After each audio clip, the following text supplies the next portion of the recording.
Didatengin polisi setelah galbay lebih dari 2 tahun. Ini bisa aja terjadi karena memang pinjol ini sudah sangat marah dan juga sangat emosi sekali kepada nasabah yang galbay. Ditambah lagi, aturan tahun 2025 ini sangat membosankan dan sangat membahayakan bagi pinjol itu sendiri. Makanya pinjol itu marahnya kepada nasabah. Akhirnya dia itu bekerja sama dengan pihak kepolisian.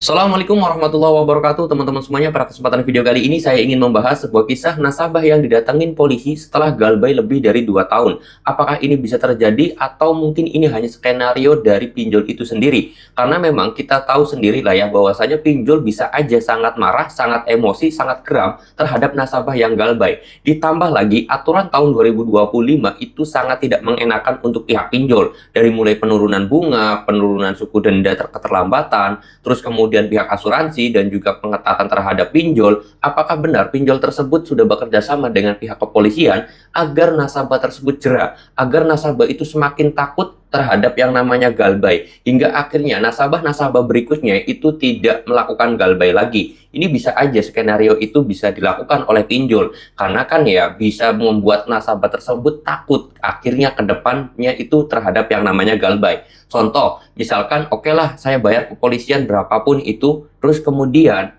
berita tersebut di-share ke media sosial. Akhirnya nasabah-nasabah di aplikasi tersebut takut kalau benar-benar didatangin polisi. Akhirnya nasabah setelahnya itu mereka akan selalu bayar dan tidak mau yang namanya galbay pinjol. Ini kan permainan belakang itu bisa saja terjadi dilakukan oleh pinjol karena mungkin sedikit geram juga atau emosi banyak nasabah yang galbay. Oke. Di sini saya pengen bahas ya teman-teman semuanya, karena jujur ada teman-teman yang menanyakan hal itu ke DM Instagram saya atau ke TikTok saya kemarin itu, mengirimkan screenshot dari akun Facebook yang mana nasabah tersebut bercerita bahwa rumahnya itu didatengin oleh pihak kepolisian setelah galbay di akhir tahun 2023 kemarin. Itu dia tidak galbay, terus kemudian sekarang didatangin polisi. Oke, di sini saya mau bahas buat teman-teman semuanya. Nah, masalah nasabah didatengin oleh polisi, tolong teman-teman semuanya jangan ada yang berpikiran negatif juga ya. Masalah hal itu, memang saya akui bisa aja terjadi itu kalau memang ada permainan belakang dari pinjol yang tadi sudah saya ceritakan. Ya udah saya bayar polisi berapapun agar nanti nasabah berikutnya tidak melakukan galbay, ya nggak jadi masalah. Itu bisa saja permainan pinjolnya. Tetapi yang jadi permasalahan adalah gini, ketika polisi tersebut datang ke rumah nasabah, apa polisi itu mau ngelakuin apa? Karena kan kita tahu sendiri pinjol itu bukan hukum pidana. Pinjol itu ya kasusnya perdata. Jadi nggak ada yang namanya pihak kepolisian itu terjun langsung harusnya. Kalau kasusnya pidana mungkin bisa saja terjadi. Nah, terus kemudian kalau misalkan polisi itu pun membawa nasabah tersebut yang datang di rumah ataupun nasabah yang galbay tersebut, polisi mau nganuin apa? Karena kan yang bersangkut paut adalah masalah perdata, bukan masalah pidana. Pihak kepolisian itu bertugasnya untuk masalah pidana, ya teman-teman ya. Ini pertama. Jadi itu merupakan hal yang saya kira sedikit mustahil terjadi. Kalau misalkan pinjol itu mendatangkan kepolisian, karena nanti ujung-ujungnya rugi juga. Pertama itu. Lalu kemudian yang kedua adalah, kalau misalkan itu benar-benar terjadi ya, saya garis bawahi, kalau itu terjadi, saya yakin hanya nasabah-nasabah tertentu saja yang mana pinjol sendiri itu pun nggak bakalan berani mengeluarkan anggaran begitu besar untuk bekerja sama juga gitu untuk kepolisian.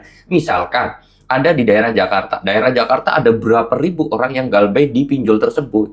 Satu kali pendatangan rumah misalkan 1 juta, sedangkan hutang nasabahnya ada yang 500 ribu dan yang lain sebagainya. Maka anggaran tersebut tidak mencukupi gitu loh.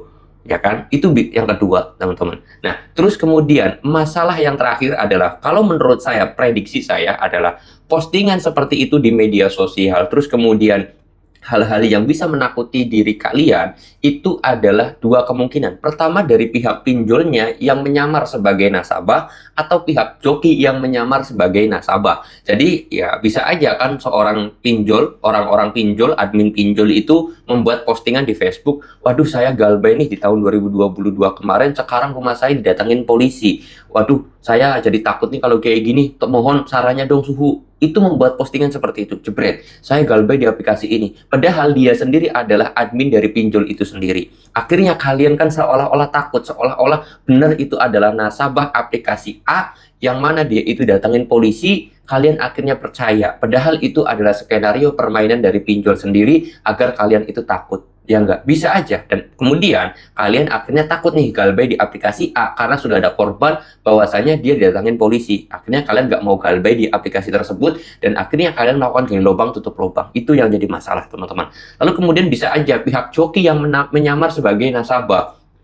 Waduh, saya galbay ini di aplikasi ini, bener nggak sih aplikasi ini tuh didatangin polisi karena saya sendiri udah didatangin polisi nih guys.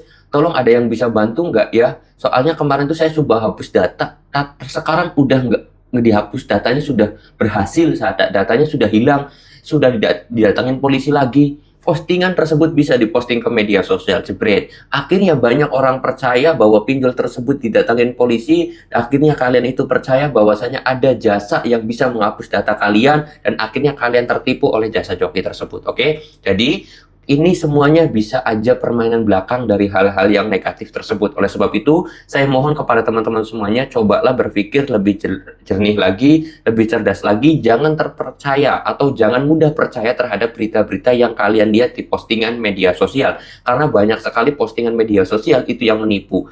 Kalian harus waspadai itu dan jangan takuti akan hal itu, berpikir cerdas, berpikir jernih, cari referensi yang banyak, cari landasan yang banyak, cari berita yang punya kredibilitas biar teman-teman semuanya paham terhadap postingan yang ada di media sosial. Dan saya ingatkan buat teman-teman semuanya, nggak perlu takut akan hal itu, bisa aja itu adalah permainan dari DC ataupun joki pinjol.